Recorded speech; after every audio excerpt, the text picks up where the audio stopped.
Alright guys, let's do mojo flip videos.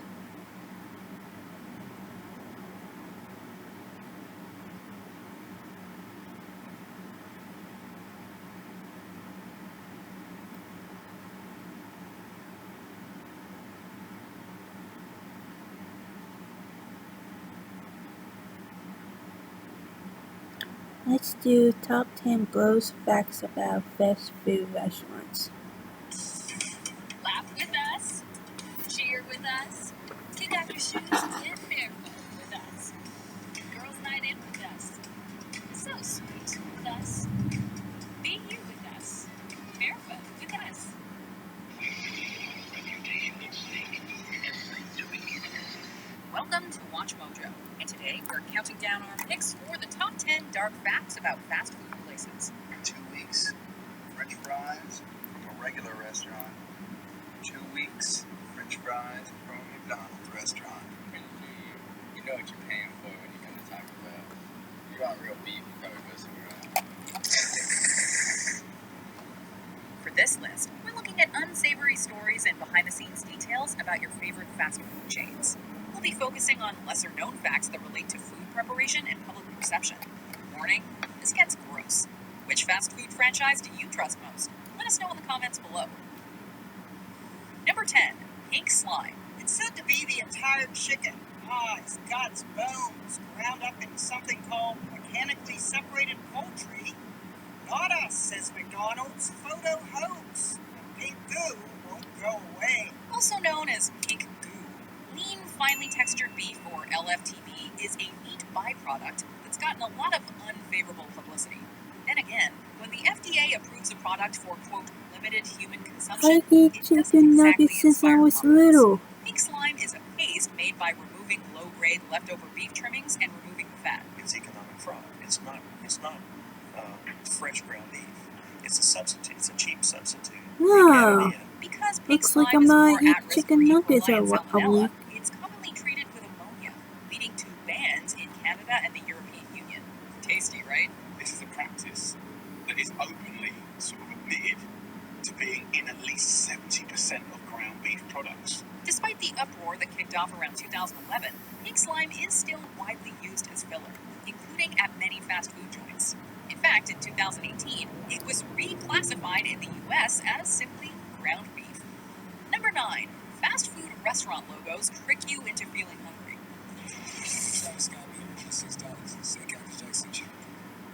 Fast food is usually pretty inexpensive by definition, but those meals add up to massive profits. Right now at Burger King, get 10 chicken nuggets for just $1.99. Yeah, I like Burger King. No, wait, is that really right? Yeah, it says it right there. $1.99, 10 nuggets, limited time only. When a Prefer business Burger operates on King the scale better. of McDonald's or Burger King, a comparably massive budget is allocated to marketing, including consumer psychology. Now, take a look at all these logos. Notice anything? They all employ similar color schemes, with red being the most dominant color. Studies have shown that red is stimulating. As to whether this translates to hunger, that remains up for debate. Color is just one of many tactics that companies use to connect with their customers. And if swearing off fast food wasn't already hard enough, those colorful red logos might make it even harder to ignore. Regardless, major fast food chains seem to have bought into the idea. Diving deeper, red seems most effective when paired with yellow, which is said to promote feelings of comfort and happiness. The principle is referred to as the ketchup and mustard theory. Number 8. Poop soda, anyone? Consumers have a morbid curiosity when it comes to gross flavors. Just look at the success of Bertie Bott's Every Flavor beans made by Jelly Belly. Or, how about when Nathan Fielder used poop-flavored frozen yogurt to promote a local business? It was a success, and like I predicted, the store was full. And in the world of business, that's all that matters. Sadly, the poop soda that we're referring to is not an intentional marketing ploy. It's contamination. That's right, soda fountains are serving up more than a combination of fizzy water and sugary flavored syrup. A 2010 study conducted in Virginia found fecal matter in nearly half of all samples taken. Well, one way you can get in is if you're filling up the soda and you actually inadvertently touch. So this is somebody an employee went to the bathroom, didn't wash their hands. Well, exactly. I don't want to think about what people's hands have been before they serve the soda. And before you blame the customers, this was true of both self-serve fountains and the ones behind the counter. Based on similar studies, this isn't an isolated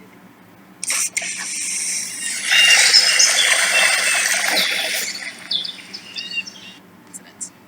Number 7, well-lubed salad. Yeah, 1 little bottle of spermicidal lube. Evan, that's psycho shit, man. It's not. It's like Charles Manson shit. Lubricant has many worthy applications, like keeping our cars running. But while oil is a type of lubricant, and olive or vegetable oil are common ingredients in salad dressing, we still don't want lube in our salad.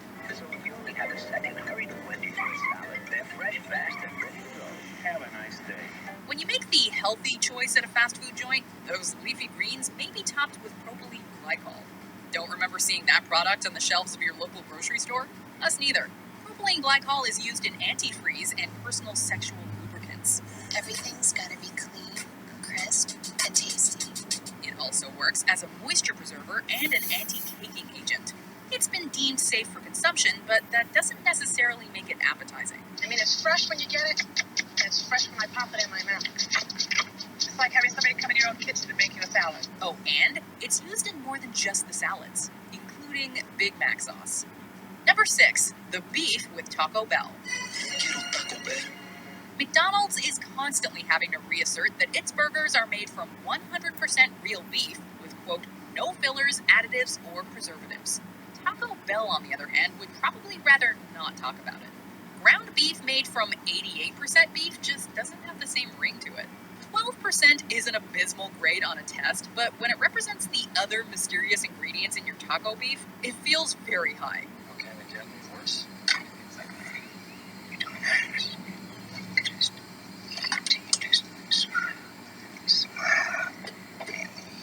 Taco Bell was hit with a class action lawsuit back in 2011, prompting the fast food chain to describe the 12% as, quote, seasonings, spices, water, and other ingredients that provide taste, texture, and moisture. The lawsuit accuses Taco Bell of misleading advertising. Sorry, my mouth is full. The lawsuit says internally, Taco Bell doesn't call this beef, it calls it taco meat filling. The defense starts strong, but it's the other ingredients like sodium phosphates and potassium chloride that are less persuasive. I'm pretty sure you know what you're paying for when you come to Taco Bell. If you want real beef, you probably go somewhere else. Number 5, oil, salt, and dimethyl polysiloxane. Well, that's certainly a mouthful. We're surprised it's not in the Taco Bell ground beef. An anti-foaming agent, dimethyl polysiloxane or PDSM is used in fast food joints around the world. If there's a deep fryer, chances are that PDSM is on the ingredients list. Its purpose is to stop the vats of hot oil from foaming up when the food goes in. We can appreciate the value of such an additive, especially from a safety perspective. So bring your appetite. Bring everybody for our 20-piece chicken McNuggets, $2.99 every day. Anyone who's deep fried at home knows all too well the stress of the pot bubbling over. The thing is that dimethyl polysiloxane is a type of silicone that is used in various cosmetics and silly putty, none of which we want to put in our mouths. What stretches and stretches? Silly putty. What picks up pictures from newspaper and makes them silly? And if you stretch it, even sillier. Silly putty. Number 4, Taco Bell was founded on an allegedly stolen recipe. This is obviously a pretty damning accusation, so we'd like to preface this entry by saying that we're just stating what's been reported by other outlets such as the New York Times. Reputation at stake. Everything to be kept. According to Eater Los Angeles, there would perhaps be no Taco Bell had it not been for Mitla Cafe in San Bernardino. Should we tell them about these? Absolutely not. This local favorite, owned and operated by Lucia and Salvador Rodriguez, sold 10-cent hard-shell tacos dorados that people couldn't get enough of. Taco Bell founder Glenn Bell, then in the business of hot dogs and hamburgers, apparently befriended the couple and earned their trust to the point that he was allowed into the kitchen. So, 1962, Glenn, who's a genius, opened a restaurant serving tacos for just 19 cents, and he called it Taco Bell. Armed with the Rodriguez recipe, he launched his taco empire, giving no credit to Mitla Cafe. Number 3, bread, flatbread, wrap, or yoga mat. Sounds like a great sandwich. Sandwich? That was just the bread. Great bread makes a delicious sandwich. Subway is an empire built on the promise of providing healthy choices. But few people want those choices to include consuming a chemical also found in yoga mats and other foamed plastics. Subway's use of the chemical azodicarbonamide in bread came under fire in 2014 in response to an online petition from food-bake blogger Vani Hari. Hari has been widely criticized for peddling pseudoscience on her blog, but there is debate about the compound, which has been banned as a food additive in Australia and the EU. What is this chemical we're talking about? The chemical is called azodicarbonamide, and it's used to make the bread stronger, to strengthen the bread. And Subway says, hey, it's safe, and they point out that the Food and Drug Administration says that it's safe, but Subway says that they are removing it as part of their bread improvement process. Under pressure, Subway removed it from their ingredients, but you probably still eat it because it's used in many breads, pastries, pizzas, and other doughy foods. After all, if the bread tastes better, the sandwich will too. Subway, the way a sandwich should be. It's early. Like I just said, I'll get it soon. You sure? Yeah, sure. On September 17th, I just don't understand how they can deport him. from award-winning fighter director Justin Shaw. He was adopted. I was brought here when I was 3. It's not where you're from. You know what color the moon would be, right? It's where you belong. Why you call me Dad? Because you're my dad. Because you chose me, just like I chose you. I'll buy you $50 only. Number 2. The real story behind the hot coffee lawsuit. Stella Liebeck spilled just 8 ounces of coffee, but she attracted a flood of attention. The history of fast food and consumer protection is rife with wild and crazy legal battles, but there's perhaps no case more infamous than this one. As many people have said, you shouldn't have to warn customers that coffee is hot. What's next, labeling water as wet? The thing is, people rarely get into specifics of the incident. When As 79-year-old I'm not a Stella coffee Liebeck drinker, spilled so I'm McDonald's good. coffee on herself in 1992, her injuries were horrific. They resulted in third-degree burns, 8 days of hospitalization, skin grafts, and 2 years of follow-up medical treatments. Stella tried to get McDonald's to settle. She even agreed to mediation, but McDonald's wouldn't budge. They gave her no choice but to go to court. The issue wasn't that the coffee hadn't been labeled as hot, but rather that it was served to her at somewhere between 180 and 190 degrees Fahrenheit. That is 30 degrees hotter than the coffee you brew at home.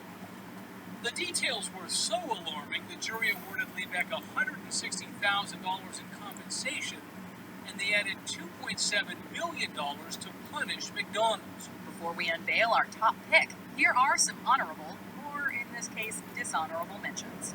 There's a lot more in that cheese than dairy. The cheese at most fast food restaurants is heavily processed. The tempting taste of McDonald's allure with burger oven with cheese and fries on a grill for an irresistible deal. Burgers that won't rot. This has been chalked up to a lack of moisture, but it's still unnerving. The hypothesis is that the burger is so full of preservatives that they stop the growth of microbes. But the reality is, it's just dried out. Microbes don't grow on it for the simple reason it lacks moisture. Your fries might not rot either. McDonald's French fries in particular show little change over time. 2 weeks, French fries from a regular restaurant. 2 weeks, French fries from a McDonald's restaurant. Ammonium sulfate.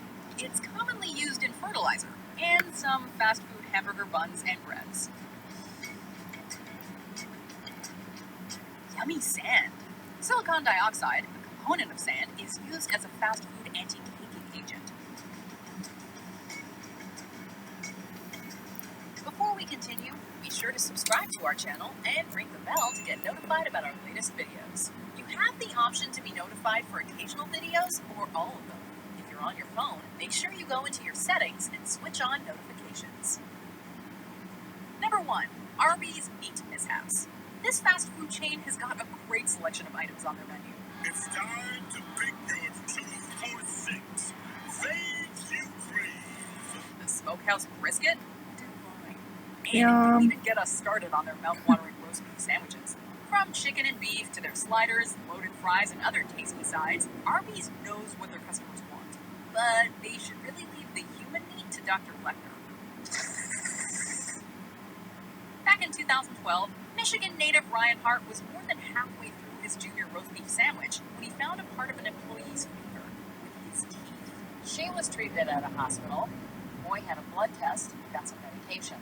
Arby's is calling it an isolated Finger. incident. Sadly, this wasn't the company's first offense. In 2004, an Ohio man found a nearly inch-long piece of skin in his sandwich. Apparently, there had been an incident while shredding lettuce. Barf. Do you agree with our picks? Check out this other recent clip from Watch Mojo.